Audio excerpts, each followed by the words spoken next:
అన్నదాత అన్నదాత మీ అన్నదాత, చెమటోడ్చి ఆహారాన్నందించే రైతన్నా, అనునిత్యం నీ కండదండగా నిలిచే నేస్తం ఎవరన్నా. అన్నదాత అన్నదాత మీ అన్నదాత.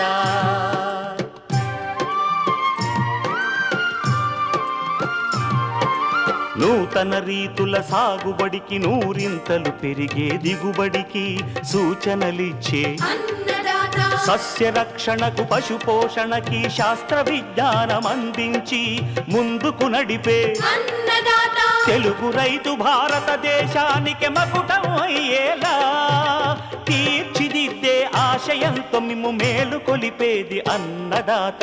అన్నదాత అన్నదాత మీ అన్నదాత. అన్నదాత అన్నదాత మీ అన్నదాత. అన్నదాత ప్రేక్షకులకు నమస్కారం. ఈనాటి ముఖ్యాంశాలు: యాసంగి మొక్కజొన్నలో సూక్ష్మ పోషక లోపాలు, సవరణ మార్గాలు, శీతాకాలంలో అరటి తోటల్లో తీసుకోవాల్సిన యాజమాన్య సస్యరక్షణ చర్యలు, మిరప కోతలు అనంతరం తీసుకోవాల్సిన జాగ్రత్తలు.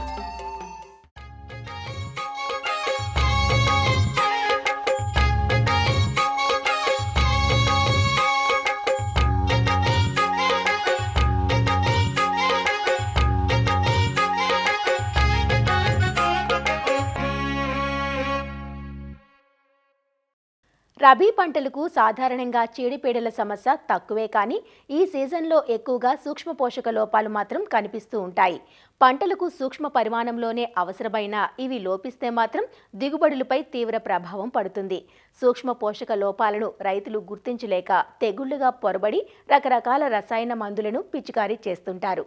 ప్రధానంగా యాసంగి మొక్కజొన్నలో జింక్, ఐరన్, బోరాన్ ధాతు లోపాలు కనిపిస్తూ ఉంటాయి. సూక్ష్మ పోషకాలు లోపించడం వల్ల ప్రధాన పోషకాలు కూడా పంటలకు అందుబాటులోకి రావు. ఇప్పుడుండే చలి వాతావరణంలో మొక్కలు వేర్ల నుంచి పోషకాలను పూర్తి స్థాయిలో గ్రహించుకోలేవు. దీని కారణంగా మొక్కల్లో పెరుగుదల మందగించి పోషక లోపాలు బహిర్గతమవుతాయి. రబీ మొక్కజొన్నలో కనిపించే సూక్ష్మ పోషక లోపాల సవరణకు చేపట్టాల్సిన సస్యరక్షణ చర్యల గురించి రాజన్ నగర్లోని ప్రొఫెసర్ జయశంకర్ తెలంగాణ రాష్ట్ర వ్యవసాయ విశ్వవిద్యాలయం అఖిల భారత ద్వితీయ మరియు సూక్ష్మ పోషక విభాగం ప్రధాన శాస్త్రవేత్త డాక్టర్ శంకర్ నుంచి తెలుసుకుందాం. ముఖ్యంగా మనం మొక్కజొన్న, వరి తర్వాత మనకి రబీలో మన రాష్ట్రంలో ప్రధాన పంట. ఇది దాదాపుగా ఒక 14 నుంచి 15 లక్షల ఎకరాల్లో సాగు చేయడం జరుగుతుంది. ఈ మొక్కజొన్న మనకి ప్రధానంగా అన్ని రకాల నీళ్ళల్లో, అంటే నల్లరేగడి నీళ్ళలు కానీ, తర్వాత ఎర్ర నీళ్ళలు కానీ, ఒండ్రు స్వభావం కలిగిన ఇసుక నీళ్ళలో కూడా మనం ఈ మొక్కజొన్నను ప్రధానంగా సాగు చేసుకోవచ్చు. మొక్కజొన్న పండించినప్పుడు రైతులు దాదాపుగా మనకు సిఫారసు చేసిన రసాయనిక ఎరువుల యాజమాన్యం పాటించడం లేదు. ముఖ్యంగా దీంట్లో చూసుకున్నట్లయితే ఖచ్చితంగా రైతు ఒక 10 టన్నుల పశువుల ఎరువును ఒక ఎకరాకి వాడినప్పుడు ఇచ్చిన రసాయనిక ఎరువుల మోతాదు అది. కానీ ప్రస్తుత తరుణంలో రైతులు ఏం చేస్తున్నారంటే పశువుల కొరత ఉండడం, తర్వాత పశువుల పెండ లేకపోవడం వల్ల రసాయనిక ఎరువులు మనం సిఫారసు చేసిన మోతాదు కంటే మించి వాడుతున్నా నత్రజనికి సంబంధించిన ఎరువులు మాత్రమే ఎక్కువ వాడినాను కూడా పంటల్లో దానికి కావాల్సిన రెస్పాన్స్ రావడం జరుగుతుంది. ఈ అధిక రసాయనిక ఎరువులు, తర్వాత డిఏపి ఎరువులు పైపాటుగా వాడడం ఒక కారణం అయితే, నేలల యొక్క ఉదజన సూచిక దాంట్లో తగ్గు ఎదుగుదల నిష్పత్తి రసాయనిక ఎరువుల స్వభావం వల్ల, రెండవది నేలలు ఏర్పడినప్పుడు వాటి మాతృత్వ కణాల్లో ఉండే ఈ సూక్ష్మతత్వ పోషకాలు ఏవైతే తక్కువ ఉండడము, మూడవది అధిక దిగుబడినిచ్చే రకాలు, తర్వాత హైబ్రిడ్ రకాలు వాడే కాలక్రమంలో నీటి వసతి కూడా పెరిగింది. కాబట్టి ఈ మొక్కకు కావాల్సిన పోషకాలు మనం ఓన్లీ నత్రజని, భాస్వరం, పొటాషియం ఇస్తూ మిగతా సూక్ష్మ పోషకాలు మనకు ఎరువుల రూపంలో అందికపోవడం వల్ల ఈ నేలలో వీటి యొక్క మొక్కకు కావాల్సిన నిష్పత్తి తగ్గిపోవడము, మనకి నేలలో లవణ సాంద్రత పెరగడము, తర్వాత నీటి వినియోగ సామర్థ్యము మాట్లాడుకున్నట్లయితే బోర్ల కింద పండించే ప్రాంతంలో ఎక్కువ లోతుకు వెళ్ళడం వల్ల భూమి కింది పొరల్లో ఉన్న లవణ సాంద్రత పైకి రావడము, ఇట్లాంటి ఆస్కారం వల్ల మనకి నేలల యొక్క సహజ స్వభావం కోల్పోయేసి క్షార స్వభావానికి రావడం జరుగుతుంది. ఇట్లాంటి అదే కాకుండాను మనకి నేలలో ఆమ్ల స్వభావమే కాకుండాను మనకి ఎక్కడైతే మనకి కాల్షియం కార్బోనేట్, అంటే శుద్ధకడ్డు భూములు అంటాం కదా, ఎక్కడ నీళ్ళు అయితే మనకి సున్నం చిన్న చిన్న రాళ్ళుగా ఉంటుందో అట్లాంటి ప్రాంతాల్లో ఈ మనకి సూక్ష్మ పోషకాల లోపాలు ఎక్కువ గమనిస్తాము. యాసంగిలో విత్తిన పంట మనకు దాదాపుగా మొక్కలు ఎత్తు కంటే ఎక్కువగా ఉన్న దశలో మనం గ్రహించవచ్చు. వరి కోసిన తర్వాత వరి మాగాణంలో కూడా మన మొక్కజొన్న విత్తుకునే సంస్కృతి ఆచారం మనకి మన రాష్ట్రంలో ఉంది కాబట్టి ఈ రెండు పద్ధతుల్లో సూక్ష్మ పోషకాల లోపాలను ఎలా యాజమాన్యం చేసుకున్నారని మాట్లాడుకున్నట్లయితే రాష్ట్ర నేలల్లో చూసుకున్నట్లయితే మా పరిశోధన విభాగం చేసిన ఫలితాల్లో దాదాపుగా బోరాన్ అయితే 34%, జింక్ అయితే 24-28%, గంధకం 20%, అలాగే ఇనుము 10% నేలల్లో లోపాలు ఉన్నట్లు మనం పరిశోధన ఫలితాల్లో తేలడం జరిగింది. సో నేలల్లో అట్లా ఉన్నప్పుడు మనం ఇచ్చే రసాయనిక ఎరువుల్లో కూడా ఈ సూక్ష్మ పోషకాల సమతుల్యత లేదు కాబట్టి ఖచ్చితంగా మనకు తెలియకుండానే ఈ లోప లక్షణాలు మనకి మొక్కజొన్నలో లేత వయసులోనే ఈ లోప లక్షణాలు గ్రహించవచ్చు. జింక్ చూసుకున్నట్లయితే మధ్య అయిన ఆకులు ఆకుపచ్చగా మారడము, లోపం ఎక్కువ ఉన్నట్లయితే మనకి ఆకులు ముడుచుకుపోయి పసుపచ్చగా మారడము. బోరాన్ యొక్క లోప లక్షణాలు చూసుకున్నట్లయితే కండే వంకర్లు తిరగడము, సాళ్ళ మధ్య విత్తనాల వరుస తగ్గిపోవడము, కుంచుకుపోవడము.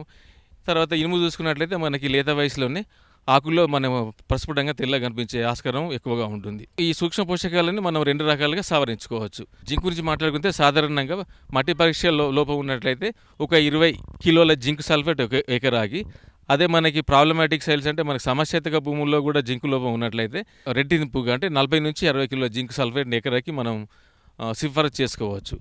అదే మనకి పంటలు కనిపించినట్లయితే జింక్ని మనం మామూలుగా పిచికారీ ద్రావణం 200 లీటర్ల పిచికారీ చేసే సంస్కృతి మన దగ్గర ఉంది కాబట్టి ఒక 400 గ్రాములు 200 లీటర్లు కలుపుకొని పైపాటుగా 2-3 దఫాలుగా పిచికారీ చేసుకున్నట్లయితే ఈ జింకు యొక్క లోప లక్షణాన్ని సమర్థవంతంగా వినియోగించుకొని అధిక దిగుబడులు పొందే ఆస్కారం ఉంటుంది. రెండవది బోరాను. బోరానికి మనకి అతి ముఖ్యంగా మనం మాట్లాడుకున్నట్లయితే ఈ రైతుల్లో మనకి రసాయనిక ఎరువులు విచక్షణ రహితంగా కాంప్లెక్స్ ఎరువులు పైపాటుగా వాడడం వల్ల ఏమవుతుందంటే భాస్వర శాతం నేలలో అధికంగా ఉండి బోరాన్ యొక్క లభ్య బోరాను మనకి మొక్కలకి అందుబాటులోకి రాకుండా తక్కువ దిగుబడులు పొందే ఆస్కారం ఉంటుంది కాబట్టి దీని నివారణకి మనకి సాయిల్ టెస్టింగ్ అంటే మట్టి నమూనా సేకరణలో లోపం ఉన్నట్లయితే 4 కిలోలు ఒక ఎకరాకి, లేదా మనకి పంటలు కనిపించినట్లయితే 1 గ్రాము 1 లీటర్ నీటికి కలిపి పిచికారీ చేసుకున్నట్లయితే బోరాన్ యొక్క లోపాల లక్షణాన్ని సమర్థంగా అరికట్టవచ్చు. ఈ బోరాన్ గురించి మాట్లాడుకున్నట్లయితే ఇది చాలా అతి ముఖ్యమైన కెమికల్ రియాక్షన్స్ ఉంటుంది. ఏమాత్రం కాన్సన్ట్రేషన్ కొంచెం గాఢత పెరిగినా ఫోలియర్ స్ప్రే చేసినప్పుడు పైపాటుగా పిచికారీ చేసినప్పుడు సాంద్రత పెరిగినప్పుడు మొక్కకు హాని చేసే లక్షణం ఎక్కువగా ఉంటుంది. అదే మనం నేలలో వేసుకున్నట్లయితే పంటకు హాని చేసే లక్షణాలు ఎక్కువగా ఉంటాయి కాబట్టి 1 గ్రాము 1 లీటర్ నీటిలో కలుపుకొని పైపాటుగా పిచికారీ నేలలో అయితేనేమో 4 కిలోలు ఒక ఎకరాకి చేసుకోవాలి. అది మళ్ళీ ఇంకొక ముఖ్యంగా మాట్లాడుకునేది ఇనుము. లభ్య ఇనుము ఏ మొక్కకైనా దాని యొక్క రసాయనిక స్థితి మీద ఆధారపడి ఉంటుంది. నేల యొక్క తేమ స్వభావాన్ని బట్టి ఇనుము లభ్య ఇనుము మొక్కకు అందుబాటులోకి వచ్చే ఆస్కారం ఉంటుంది కాబట్టి అంటే నేల తడిగా ఉంటుందో లభ్య ఇనుము మొక్కకు అందుబాటులోకి వస్తుంది. ఎప్పుడైతే మనకి తేమ లేకుండా వ్యవసాయ నేలలు బెట్టకు గురైతే అప్పుడు మనకు ఇనుము లోపం వచ్చే ఆస్కారం ఉంటుంది. ఇది దీని లోప సవరణకు మనకి ముఖ్యంగా అయితే 20 కిలోలు పర్ ఎకరాకి ఐరన్ సల్ఫేట్ చెప్పుకోవచ్చు. కానీ ఇది నేలల్లో వేసినట్లయితే మొక్కకు అందుబాటులోకి వచ్చే ఆస్కారం తక్కువ ఉంటుంది కాబట్టి ఒకవేళ మొక్కల లోప లక్షణం కనిపించినప్పుడు 5 గ్రాములు 1 లీటర్ నీటికి పిచికారీ చేసుకున్నట్లయితే ఆశించిన దిగుబడులు పొందే ఆస్కారం ఉంటుంది కాబట్టి రైతులు ఈ విషయాల్ని శ్రద్ధగా వినియోగించుకొని అధిక దిగుబడులు పొందాలని ఆశిస్తున్నాం.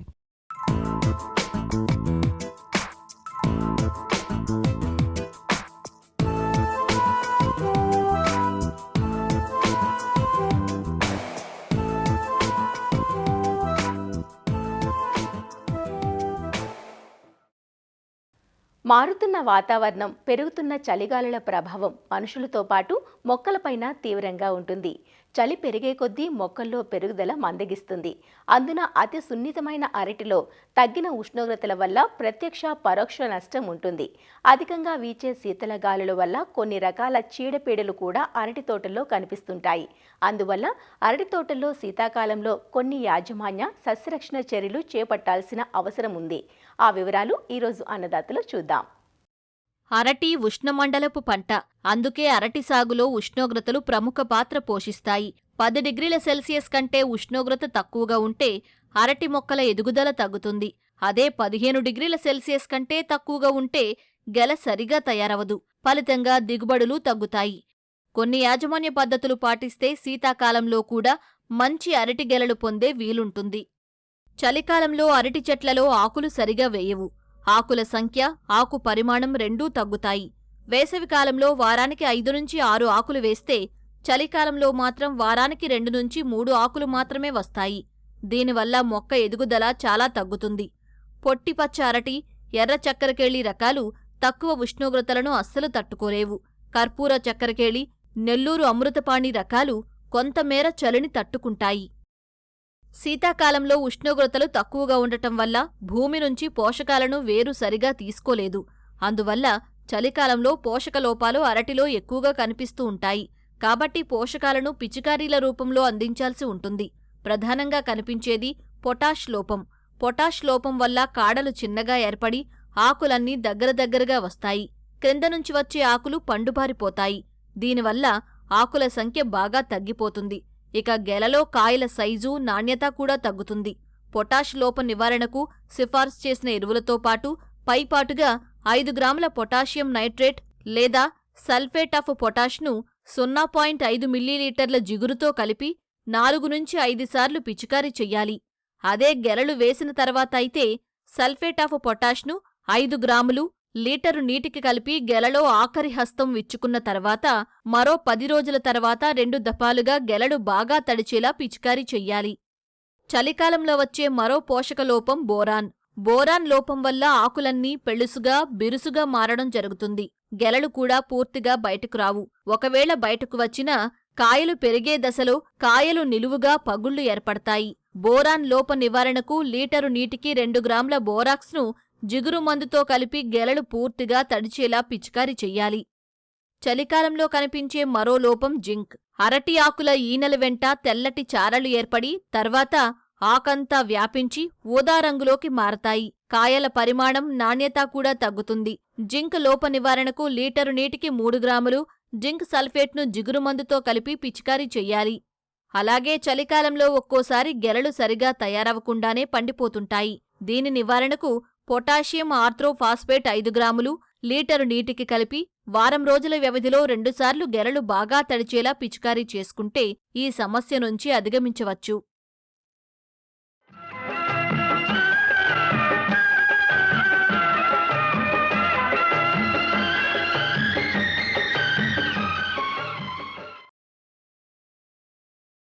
అన్నదాత టోల్ ఫ్రీ నెంబర్ ద్వారా పంటల సాగులో రైతులు లేవనెత్తే సందేహాలకు దృశ్యరూపం మీకోసం. నేరుగా విత్తిన వరిలో కలుపు సమస్యగా ఉంది, నివారణ తెలియజేయండి అని అడుగుతున్నారు నల్గొండ జిల్లా పియ్యేపల్లి నుండి జానేమియా.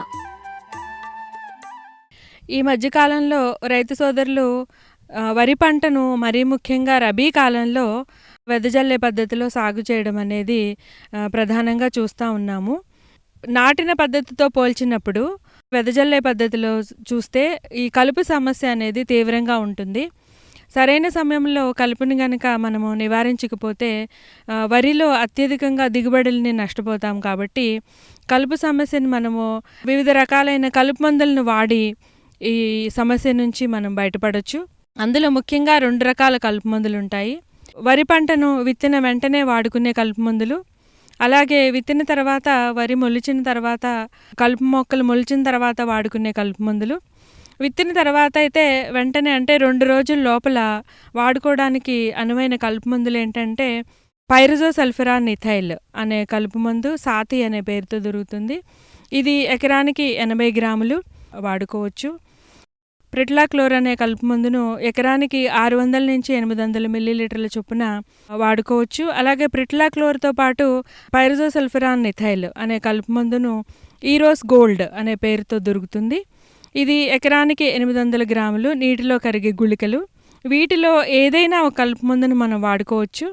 ఈ కలుపు మందును కానీ మనము ఎకరానికి 200 లీటర్ల నీటిలో కలుపుకుని భూమిపైన సమానంగా పడే విధంగా పిచికారీ చేసుకుంటే వరి పంటకు ఏ విధమైన నష్టం జరగకుండా కలుపు మొక్కలు మాత్రమే నాశనమవుతాయి. ఒకవేళ ఈ విధంగా మనం వాడుకోలేని పక్షంలో వరి మొలిచిన తర్వాత మళ్ళీ 15-20 రోజుల వరకు కూడా వాడుకునే కలుపు మందులు ఉన్నాయి. ఇందులో ముఖ్యంగా బిస్పైరిబాక్ సోడియం ఎకరానికి 80 నుంచి 100 మిల్లీలీటర్ల చొప్పున వాడుకోవచ్చు. లేదా పెనాక్సిలం ఎకరానికి 400 మిల్లీలీటర్ల చొప్పున వాడుకోవచ్చు. ఇవి డైరెక్ట్ కలుపు మందులు వాడుకునేవి. అలాగే కాకుండా ఈ మధ్యకాలంలో ఎక్కువగా అంటే అన్ని రకాల కలుపు మొక్కల జాతుల్ని చంపడానికి మిశ్రమ కలుపు మందులు అందుబాటులో ఉన్నాయి. అవేంటంటే ముఖ్యంగా హాల్మిక్స్ అయితే ఎకరానికి 8 గ్రాములు, లేదా సెహాలఫాబ్యూటైల్ ప్లస్ పెనాక్సిలం కలుపు మందు మిశ్రమము, లేదా కౌన్సిల్ యాక్టివ్ పేరుతో ఎక్కువగా వాడుతూ ఉన్నారు రైతులు, ఎకరానికి 90 గ్రాములు. ఇది ట్రయాఫోమన్తో పాటు ఇథాక్సిసల్ఫరాన్ కలగలిపిన మిశ్రమ కలుపు మందు. ఈ మూడిటిల్లో ఏదో ఒక దానిని తీసుకుని ఎకరానికి 200 లీటర్లో గనక కలుపుకుని కలుపు మొక్కలు బాగా తడిచే విధంగా గనక పిచికారీ చేస్తే మొలచిన కలుపు కూడా నివారించబడి వరి పెరుగుదల బాగా ఉండడానికి అవకాశం ఉంది. అయితే రైతు సోదరులు ఈ మిశ్రమ కలుపు మందుల్లో మళ్ళీ ఇంకొక మిశ్రమ కలుపు మందు, అంటే ఇప్పుడు వివాయోతో పాటు ఆల్మిక్స్ వాడడము, లేదా కౌన్సిల్ యాక్టివ్తో పాటు ఆల్మిక్స్ వాడడము గమనించడం జరిగింది. ఈ విధంగా చేస్తే ఈ కలుపు మందులు తొందరగా కలుపు మొక్కల మీద వాటి యొక్క పనితనాన్ని కోల్పోతాయి. కలుపు మొక్కలు వాటికి నిరోధకత ఏర్పరచుకుని ఈ మందుల పనితనం అనేది తొందరగా క్షీణిస్తుంది. కాబట్టి మిశ్రమ కలుపు మందులు వాడేటప్పుడు తప్పనిసరిగా ఒక్క కలుపు మందు మాత్రమే వాడుకోవాలి. ఇప్పుడు ఒక కలుపు మందు మనం వాడుకున్నప్పుడు ఏవైతే కలుపు మొక్కలు, కొన్ని మొక్కలు ఎక్కడైనా తప్పించుకోవడమో, అంటే మన స్ప్రే పడకుండా ఉండడమో, లేదా కలుపు మందు యొక్క పనితనము తర్వాత కూడా ఈ చిన్న చిన్న కలుపు మొక్కలు మొలిచి వరి పూత దశకు వచ్చేటప్పుడు కూడా ఇవి కూడా పూత దశకు రావడము, ఈ విధంగా ఎక్కడైనా కొన్ని కలుపు మొక్కలు కనుక తప్పించుకుంటే కనుక అవి మళ్ళీ విత్తనాన్ని ఏర్పరచుకుని తర్వాతి సీజన్కి వాటి సంతతిని ఎక్కువగా అభివృద్ధి చేసుకుంటాయి. కాబట్టి 2 రకాల కలుపు మందులు, 4 రకాల కలుపు మందులు వాడకుండా ఈ ఎక్కడైతే కొన్ని మొక్కలు తప్పించుకున్నాయో వాటిని చేతితో పీకివేయడం అనేది చాలా మంచి పద్ధతి. తద్వారా ఈ యొక్క కలుపు మొక్కలు నిరోధకత అనేది ఏర్పరచుకోకుండా ఉంటాయి. ఈ పద్ధతిని పాటించి వరిలో సమర్థవంతంగా మనం కలుపు యాజమాన్యాన్ని చేసుకోవచ్చు.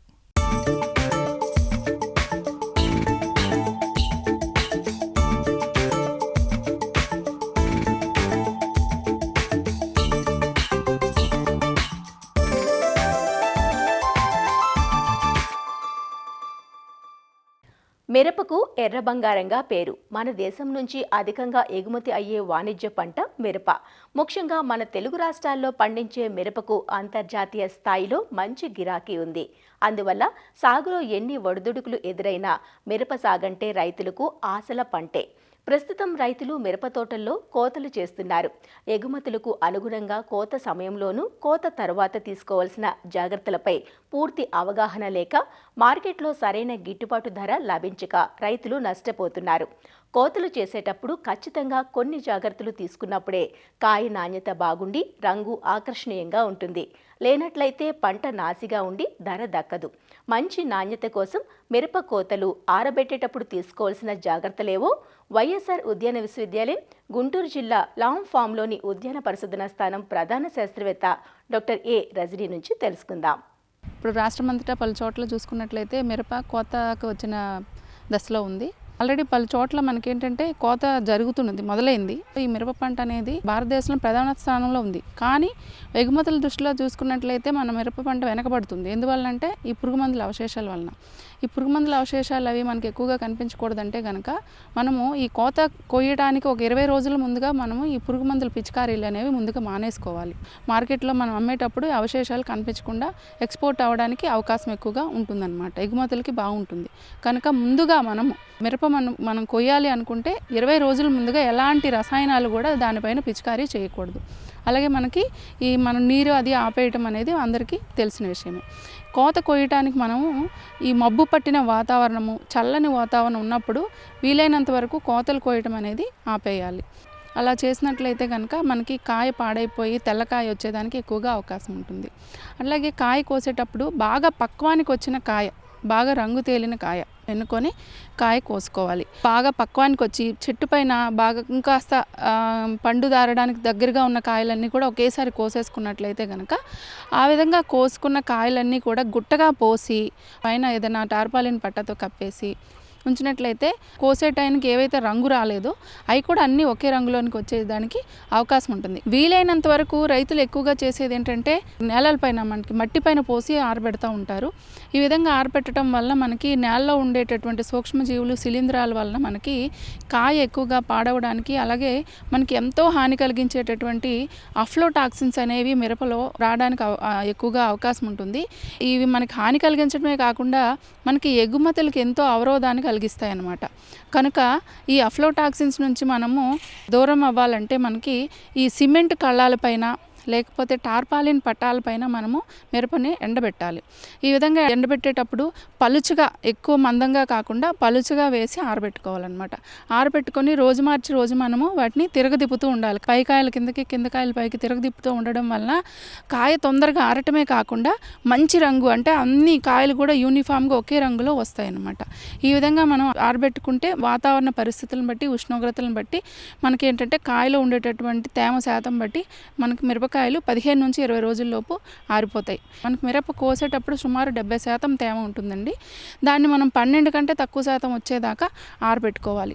ఈ విధంగా ఆరబెట్టుకున్నట్లయితే కనుక మనకి స్టోరేజ్లో నిల్వలో ఎలాంటి ఇబ్బందులు రాకుండా, వాటికి ఎలాంటి బూజు తెగుళ్ళు అవి రాకుండా మిరప చాలా క్వాలిటీగా ఉంటుందన్నమాట. ఈ విధంగా మనకి సూర్యరశ్మి కింద ఆరబెట్టుకోవడం కాకుండా మనకి ఆధునిక పద్ధతుల్లో పాలీ హౌస్ సోలార్ డ్రైయర్స్ ఇవి కూడా వచ్చినాయి. ఈ విధంగా ఆరబెట్టుకుంటే కనుక మనకి 5-6 రోజుల్లో మనకి మిరప ఎండిపోతుంది.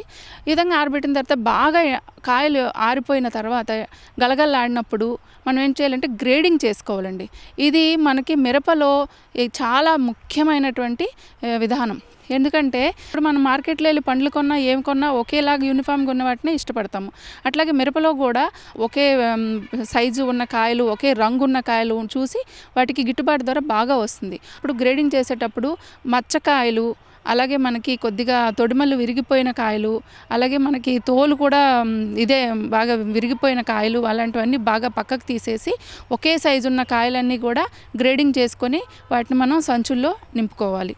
ఈ విధంగా నింపుకున్నట్లయితే కనుక అలాంటి వాటికి మార్కెట్లో మంచి రేట్ వచ్చేదానికి అవకాశం బాగా ఉంటుంది. ఇదే కాకుండా మనకి సంచుల్లో నింపుకునేటప్పుడు కూడా చాలామంది ఏం చేస్తారంటే వెయిట్ బాగా రావడానికి లైట్గా వాటర్ చల్లుతూ ఉంటారు. ఈ విధంగా చల్లటం వల్ల తేమ ఎక్కువైపోయి మనకి మిరపలో ఏమవుతుందంటే చాలా తెగుళ్ళు వచ్చేదానికి, అఫ్లోటాక్సిన్స్ డెవలప్ అవడానికి ఎక్కువగా అవకాశం ఉంటుంది.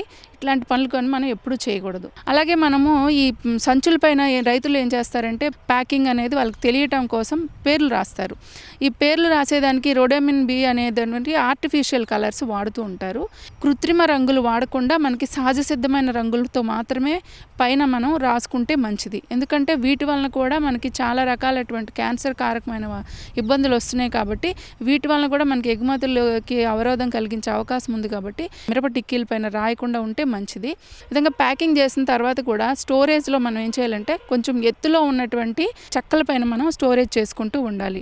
స్టోరేజ్లో కూడా మనము ఎలాంటి తేమ అనేది లోపలికి చొరబడకుండా మనం చూసుకోవాలి.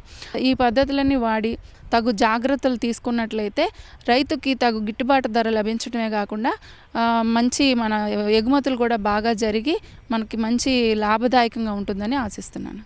మరిన్ని విభిన్న అంశాలతో రేపటి అన్నదాతలో మళ్ళీ కలుసుకుందాం. నమస్కారం. అన్నదాతలు తమ సందేహాలు, సమస్యలను 18004254085 టోల్ ఫ్రీ నంబర్లో ఉదయం 10 నుంచి 11 గంటల మధ్య పని దినాలలో సంప్రదించగలరు. ఈ కార్యక్రమాన్ని యూట్యూబ్లో www.youtube.com/అన్నదాత ఈటీవీ లింక్ ద్వారా వీక్షించవచ్చు.